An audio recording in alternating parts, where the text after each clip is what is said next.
Namaste, beautiful yogis. I just finished shooting the newest class, the newest vinyasa class, which was pretty sweaty, and I reminded myself to do this quick tutorial because I received a comment, something like the comment was saying that you should not, in camel pose, you should not be taking your tailbone under. This is wrong alignment, and that will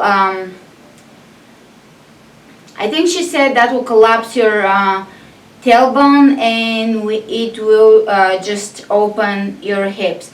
So I figured I should make, at first I didn't even think to respond, but now I'm realizing, well, maybe it's worth doing a tutorial on this, because maybe there are other people that are not understanding the difference between extending the tailbone down and jamming your tailbone. So I was actually, the reason why I realized it, I was talking to my friend and I said, well, this makes no sense, why extending your tailbone will jam your hips, and I showed her how these are two different things, and she said, well, actually, you know, one could be taken for the other, maybe do a tutorial. So here I am doing a tutorial.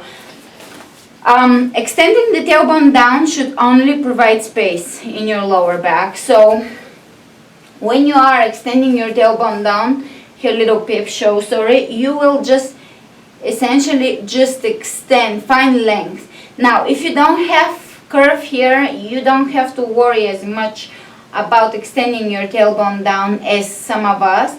You will just find the natural curve in your lower back, but if you have a throwback, what's called a throwback, you will have to find a little more strength in your core. Now you could overdo this and overextend, and this is still not jamming, this is still not spraying open your hips and pressing your pubic bone forward.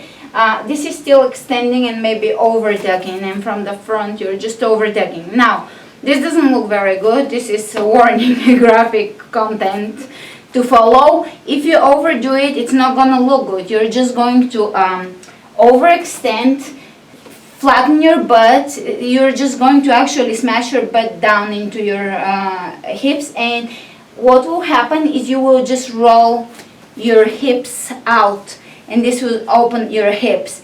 Of course, I mean, you don't have to be an expert to know that this is not what we're looking for. This actually hurts. Just demonstrating this hurts. You will just slightly extend your tailbone down and find connection with your core. The reason why we're doing this is because we're not standing, we don't want to stand here like this, which tends to look very cute in certain photos, and people like to pose like this, and it looks so amazing. But when you do yoga, you don't want to stand like this. No chicken standing is going to contribute to your core strength. Maybe good for posing, but not as good in a yoga practice. So what I want you to do is extend your tailbone slightly down, no over-tucking. Just use your common sense.